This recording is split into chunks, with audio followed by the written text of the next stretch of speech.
알겠습니다. 지난 3일 화물연대 소속 노동자 한 명이 숨진 채 발견이 됐습니다. 이 노동 탄압을 중단하라는 현수막을 목에 걸고 있었는데요. 바로 스스로 목숨을 끊은 것입니다.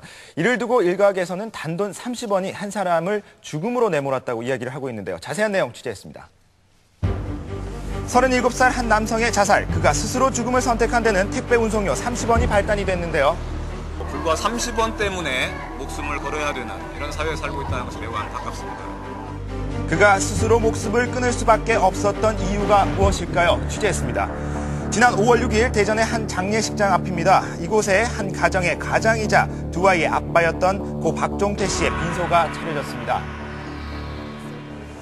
아직 실감이 안 나고 그러네요. 모든 게 꿈이었으면 좋겠다는 부인. 아직 남편의 죽음을 받아들이기 힘들어 보이는데요. 단란한 가정의 가장인 그가 갑작스레 가족만 남겨놓고 자살을 선택한 이유는 무엇일까요? 시신이 발견된 것은 지난 5월 3일 대전의 한 야산이었습니다. 농사 지르는 농부가 발견하시고 나무에 목을 매시고 자결한 상황에서 발견이 되었습니다. 화물연대 노동자였던 그가 죽음을 선택한 이유는 바로 택배 업체 때문. 목에는 현수막이 걸려 있었습니다. 대한통운 노동탄압 중단하라 이런 내용으로 목에 현수막을 걸고. 택배업체 노조에 따르면 지난 1월 사측은 노조와의 협상에서 운송료를 건당 30원 인상하기로 구두로 합의했다고 합니다. 택배 노동자들이 물건을 하나 나를 때마다 받는 운송료가 있습니다. 불과 900원 내외인데 30원을 올려주기로 회사 측이 약속했다가 일방적으로 그 약속을 지키지 않음으로 인해 가지고 이 문제의 발단이 시작되었습니다. 하지만 한 달 뒤 사측에서는 일방적으로 합의는 없던 일로 하겠다는 내용의 문자를 보냈다고 하는데요. 3월 16일에 저희를 계약 해지 통보를 했습니다. 그럼 한 달 벌어서 겨우 한 달 사는 노동자들의 생계비를 담보로. 실제로 택배 운송을 하는 노동자들의 근무 환경은 열악했습니다. 끼니도 제때 때우지 못해가며 하루 12시간 이상을 쉴 틈 없이 일해도 생계를 꾸려나가는 일이 쉽지 않다고 하는데요. 11시? 11시까지 일한다고요? 여기서는 보통 빨라 10시에요. 밤에요? 응. 11시. 4대 보험도 아무것도 들지 않는 상황에서 150 정도입니다. 150에서 4대 보험, 의료보험이나 국민연금이나 개인 넣고 하면은 실제적으로 사인 가족이 생계를 이어갈 수 없는 상황입니다. 이들이 요구한 것은 운송료 30원 인상. 그러나 협상은 무산됐고 계약 해지 통보를 받게 됩니다. 사측에 재협상을 요구하던 고인은 자신의 뜻을 전하고자 바로 죽음을 선택했는데요. 해당 업체 앞입니다. 고인은 바로 맞은편 야산에서 스스로 목숨을 끊었는데요. 이번 일에 대한 업체의 입장은 어떨까요? 들어보겠습니다.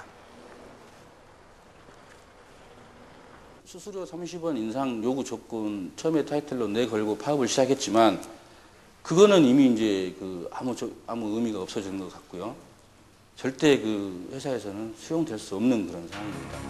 사측은 여전히 해고된 이 택배 기사들과의 대화조차 거부하고 있는데요. 아무런 보호막 없이 벼랑 끝으로 몰린 노동자들. 박종태 씨가 죽음으로까지 내몰리자 분노가 폭발했습니다. 자신의 죽음이 힘겹게 싸우고 있는 동료들에게 힘이 되기를 바랬던 박종태 씨. 그는 떠났고 이제 남겨진 것은 부인과 아이들뿐입니다. 부인은 아무것도 모르는 아이들에게 이 사실을 어떻게 알릴지가 더 걱정인데요. 어렵게 아이들에게 말문을 엽니다. 지금부터 엄마가 이렇게 편지를 보내는 건 아빠가 너무 사랑하는 아빠에 대해서 하고 싶은 얘기가 있어서야. 편지로 뜻을 대신 전했는데요. 사람은 누구나 태어나면은 죽게 되잖아, 그치? 크게 되면 언젠가는 죽을 거야, 그치? 그게 언제인지는 몰라, 그치? 그런데 아빠는 할아버지가 되기 전에 우리보다 먼저 돌아가셨어. 아유, 어쩌셨습니까? 이제 아빠보다. 엄마는 아빠가 돌아가셨다고. 네. 참 안타까운 일인데요. 자신의 생일에 성수 미역국까지 끓여주던 다정했던 아빠. 이제 돌아올 수 없다는 말에 10살 딸아이의 눈에는 하염없이 눈물이 흐릅니다. 아빠가 왜 그런 결정을 했는지 우리가 아직은 이해 못하고 힘들지만 아빠는 우리한테 더 더 행복한 세상에서 살았으면 좋겠다는 더 큰 소망이 있어서 그렇게 하셨다고 우리가 받아들이도록 노력하자고요. 남편의 죽음이 헛되지 않도록 부인에게는 아직 숙제가 남아있는데요. 꼭 30원 때문은 아니었던 것 같고요. 그 순간에는 그런 해결이 됐을 수도 있겠지만 이런 문제가 또 다시 나왔을 거라는 생각은 들어요. 본질적인 거는 이분들을 노동자로 인정하지 않는다는 것이었기 때문에 합의가 돼서 잘 됐더라도 나중에 다시 지금과 비슷한 문제가 터졌을 거라고 생각이 듭니다. 이 시대에 아빠라는 이름으로 살아가는 것이 참 힘겹고 버거운 일이면 틀림이 없습니다만 한 가족의 가장이고 또 두 아이의 아빠인 분이 이렇게 극단적인 선택을 할 수밖에 없는 현실. 이 현실이 참 무엇보다도 이 아침에 아프게 다가오는 것 같습니다. 노동계가 좀 약간 좀 반발이 있을 것 같군요. 그렇습니다. 예. 노동계는 그의 죽음을 두고 결국 사회적 타살이라는 목소리를 높이고 있습니다. 예. 이 비정규직이나 특수고용직 노동자들에 대한 열악한 처우가 그를 죽음으로 내몰았다는 건데요. 화물연대 측은 그의 죽음이 헛되지 않도록 원직, 복직 등의 요구가 받아들여질 때까지 장례식을 미루겠다는 뜻을 밝혔습니다. 네, 그래서 박종대 씨가 제 친척이었으면 조금만 비굴하게 살아라. 그러면 예. 목숨 길게 산다라고 얘기했겠지만 40년 전 전태일 씨도 그렇게 했기 때문에 노동계 많은 변혁이 오지 않았습니까? 그런데 아무리 구두 합의지만 합의인데 그걸 문자 하나로 해결하였던 회사 측에 대해 좀 이해를 할 수가 없고요.